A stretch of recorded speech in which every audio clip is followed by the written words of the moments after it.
uma memória, ou algumas memórias, ou um momento epifânico, enfim, que música começou a fazer sentido de um outro jeito, ou que te despertou alguma coisa especial, enfim. Tu tem alguma dessas? Sempre tem, né? Sempre tem, e também é sempre difícil de exatamente situar no tempo, assim, com precisão. Tem algumas pessoas que têm epifanias que são fáceis de identificar. Tal disco, em tal rolê, em tal época. E alguns outros períodos de formação são mais diluídos no tempo, eu acho, assim, que é meio que o meu caso. Eu sou de 74 e aí eu comecei a escutar rock e me interessar por música por volta de 86, eu acho, que foi justamente quando eu mudei com a minha família para Salvador. A gente passou uma temporada em Itapuã de 2 anos.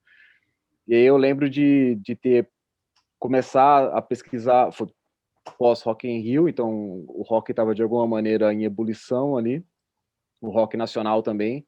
Então ali eu comecei a escutar algumas coisas com as boas fitas cassete, mas quando a gente voltou para São Paulo em 87,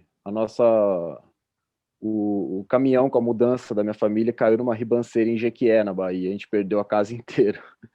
Todas as memórias musicais, tanto as minhas poucas memórias construídas até ali com as minhas fitas, quanto a coleção também modesta, mas havia uma coleção de discos do meu pai com Secos e Molhados, Novos Baianos, bastante Beatles, bastante John Lennon, tudo isso se perdeu. A gente cortou, foi um Gente, processo meio radical, assim, tá ligado? E eu aí, tô em 88, chocada. tem essas coisas acontecem. E você, e isso vale como preste atenção, crianças. Quando fizerem seguro não, quando fizerem inventário na hora de fazer mudança, coloquem o preço e coloquem o preço direitinho de cada item da sua casa, porque você sempre faz essa coisa do inventário achando que não vai dar nada. Ah, coloca só aí a geladeira, o fogão, as coisas principais, você nunca coloca as miudezas. Sim. E aí pode acontecer o que aconteceu com a gente, tá ligado? Gente. Mas eu não quero, não é um podcast triste, quer dizer. É que eu só Mas tem, às lembrei vezes dessa tem os coisa. momentos. Já rolou aqui, alguns episódios atrás, do momento que a gente está gravando nosso papo, que sempre a gente tem uma janelinha de tempo entre a gravação e a veiculação. Eu entrevistei os autores do livro do The Fala, que saiu há pouco, sobre Pode crer. o Papa Party. E um deles contou que tinha uma coleção incrível de vinis, que adorava colecionar, e que foi passar uma temporada na Espanha para estudar e deixou essa coleção de discos na casa de um amigo. E eles brigaram e o amigo se desfez da coleção dele. Nossa Então a gente já senhora. teve esses momentos assim, meu Deus, por quê? Aqui no Não, programa. ainda que tenha sido no momento embrionário, então não teve, do ponto de vista da coleção, você vê que tipo, agora tem bastante disco e tal, mas tinha pouca coisa, mas tinha valor afetivo, emocional, obviamente, tá ligado? Claro. Pro meu pai deve ter sido muito mais pesado. Bom, enfim, a gente volta para São Paulo em 87, e eu começo ali na escola a conversar com os amigos e começam a aparecer as primeiras referências um pouco mais radicais, porque até então eu tinha sido, sei lá, Legião Urbana, as coisas mais, Camisa de Vênus, as coisas mais óbvias, mas de repente vem os amigos ali na escola e começam a aplicar Garotos Podres, Replicantes, então a cabeça começa a expandir. E logo no ano seguinte, 88, é o ano que eu começo a andar de skate. E aí, esse para mim é o momento decisivo.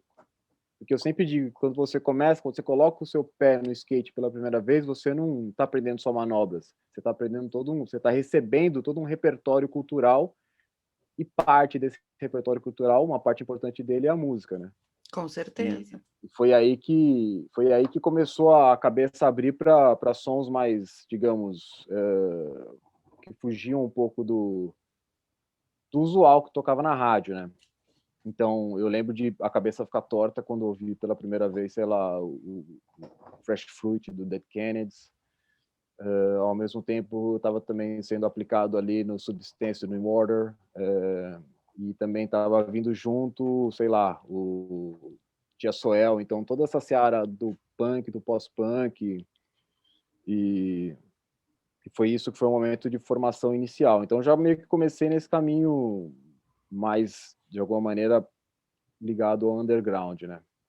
E aí, com o Sim. skate, vem todo esse leque impressionante de referências, né? com os vídeos de skate, com as revistas de skate, com o som que tocava no campeonato de skate, com o som que tocava na festa onde os skatistas congregavam. Então você começa você é uma esponjinha ali, tipo, tentando absorver o máximo possível naquele período em que você não tinha o Google, ou não tinha outra maneira de aprender, senão conversando com as pessoas, pedindo para alguém gravar uma fita, e pesquisando de acordo com as possibilidades da época, né? Com Então, acho que certeza. E esses são os momentos a própria iniciais. coisa da tua produção de conteúdo, do envolvimento com Zine, por exemplo, sem dúvida teria sido diferente, provavelmente, se tu não tivesse te envolvido com a cena de skate, por exemplo. Ah, Talvez não sim. tivesse Eu nem acho que rolado tu te envolver com isso, né? provavelmente eu nem fizesse o fanzine ali se não fosse por essa avalanche cultural que foi despejada na minha cabeça com skate, né? Isso